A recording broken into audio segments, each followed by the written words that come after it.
গ্রামের নাম ধানডোবা। গ্রামের শেষ মাথায় একটি ভাঙা খড়ের ঘর। সেখানে থাকে মা শিলা আর তার ছোট মেয়ে ঝিনুক। সকাল মানেই ধোঁয়া, কষ্ট আর লড়াই। চুলোর পাশে বসে আছে শিলা, চুল এলোমেলো, চোখে ঘুম নেই, গায়ে পুরনো নীল শাড়ি। মা, আজ ভাত আছে? 2 মুঠো আছে মা, ভাগ করে খাবো।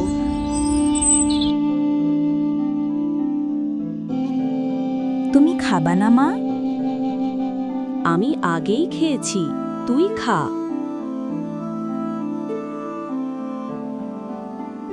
এই শিলা, আমার কলসি ধরস কেন? আমাদের জিনিসে হাত দিস না। আপা, ভুলে ধরছি, দুঃখিত।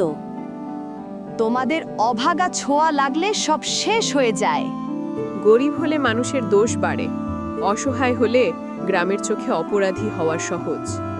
শিলা মাথা নিচু করে ঘরে ফিরে আসে, আর একবারও প্রতিবাদ করতে পারে না।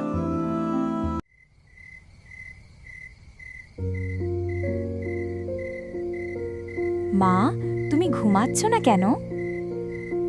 কাজ শেষ হলে ঘুমাবো, তুই শুয়ে পড়। মা, তুমি কাঁদছো? না মা, কিছু একটা পড়েছে চোখ জলে।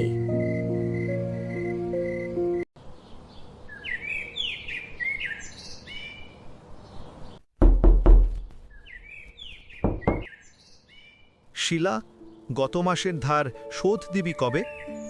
মধুদা, আর 2 দিন সময় দেন, একটু কাজ পাইলে।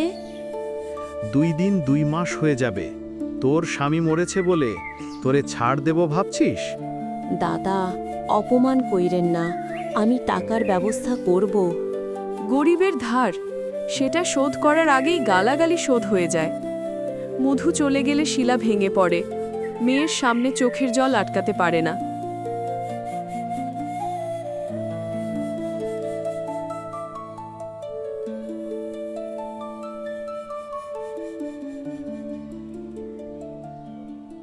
মা, কাজবে না? না মা, কেউ কাজ দেয় না, বলে তুই একলা মাইয়া, ঝামেলা লাগবে। মা, আমি বড় হলে তোমাকে আর কষ্ট করতে দেব না। মেয়ের মুখেই তার সাহস, কিন্তু এই পৃথিবী কি তাদের জন্য সহজ?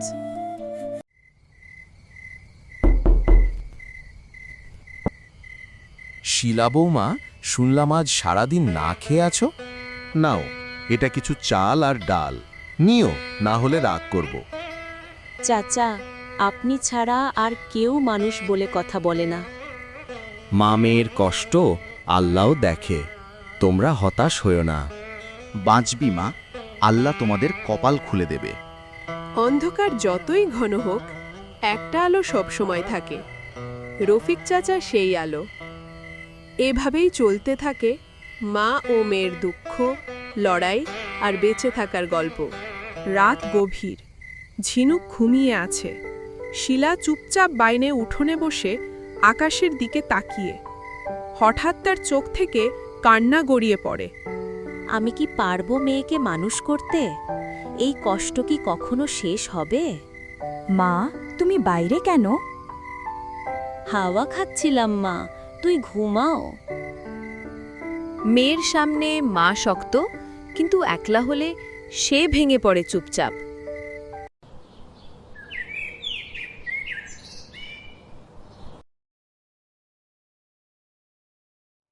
মা, আমার খুব খিদা লাগছে। মা, একটু ধৈর্য ধর, আমি কিছু এনে দিচ্ছি। অভাবের মধ্যে ক্ষুধা, এটাই সবচেয়ে বড় দুঃখ।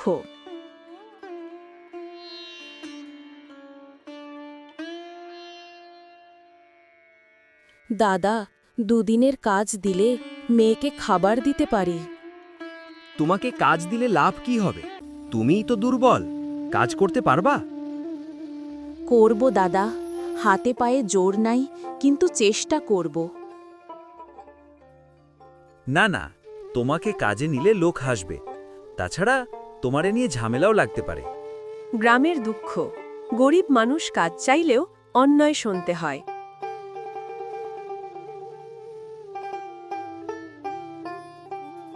মা তুমি কাঁদছো? না মা, ধুলা পড়ছে চোখে। মা তুমি চিন্তা করো না, আমি বড় হয়ে অনেক টাকা রোজগার করব, তুমি আর কাঁদবে না। গরিবের ঘরে মেয়ের কথাই হয় শক্তির উৎস। তারা যে ঘরে থাকে সেটাও তাদের নয়, গ্রামের এক জমিদার মালিক, নাম করিম মাস্টার। শিলা, শুনছি তুমি 3 মাস ভাড়া দাওনি। মাস্টার মশাই, আর একটু সময় দেন, মেয়ের কসম ভাড়া দিয়ে দেব। সময় কতদিন? মেয়ের কসম দিয়ে কি চলে? এই মাসেও দিলে না, ঘর ছেড়ে দে না। নিজের ঘর নেই, নিজের জমি নেই, তাদের মাথা গোজের ঠাইটুকুও বিপদে। কি হয়েছে বৌমা? চিন্তা করো না, ভাড়ার কিছুটা আমি দেখছি, বাকিটা তুমি কিস্তিতে দিও। চাচা, আপনি শুধু মানুষ। মা মেয়ের দুঃখে পাশে থাকা, এটাই তো আসল কাজ। একটি সৎ মানুষের সাহায্য অসহায়দের জন্য আশীর্বাদ।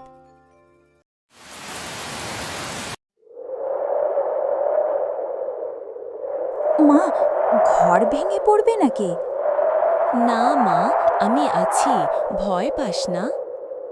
ঝড়ের রাতে গরিবের ঘর মাটির মায়া ছাড়া আর কিছুই নয়।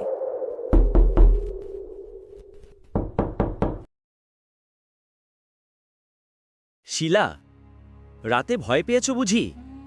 চাও তো আমি থাকতে পারি? চলে যান, আমার মা আপনাকে চাইলা। গরিব স্বামীহারা নারীদের দিকে খারাপ লোকেরা বেশি নজর দেয়, এটাই গ্রামের কঠিন সত্য।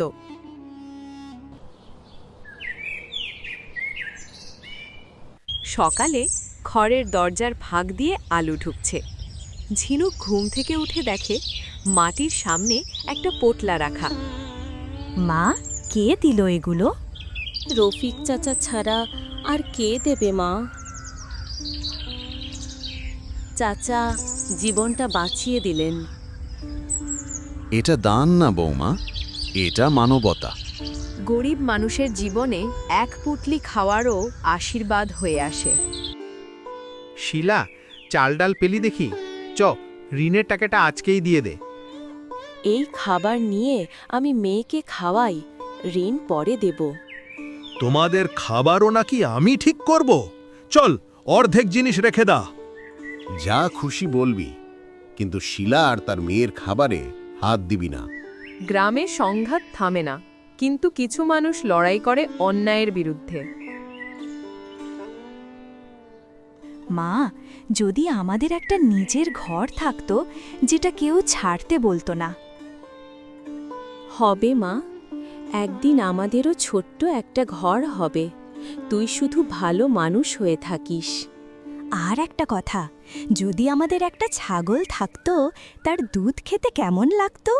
গরিব মানুষের স্বপ্ন বড় না, ছোট হলেও তাতে থাকে সুখের গন্ধ। শিলাকে যদি ভয় দেখাই, তাহলে সে বাধ্য হয়ে আমার কথা শুনবে। রাতের অন্ধকার নামতেই সে শিলার ঘরের পাশে এসে ইচ্ছা করে ইট ছুঁড়ে। মা কে? শিলা কাঁপতে কাঁপতে বাইরে তাকায়, কিন্তু জমশেদ ততক্ষণে পালিয়ে গেছে। অসহায় মানুষের ভয় খারাপ মানুষের সবচেয়ে বড় অস্ত্র।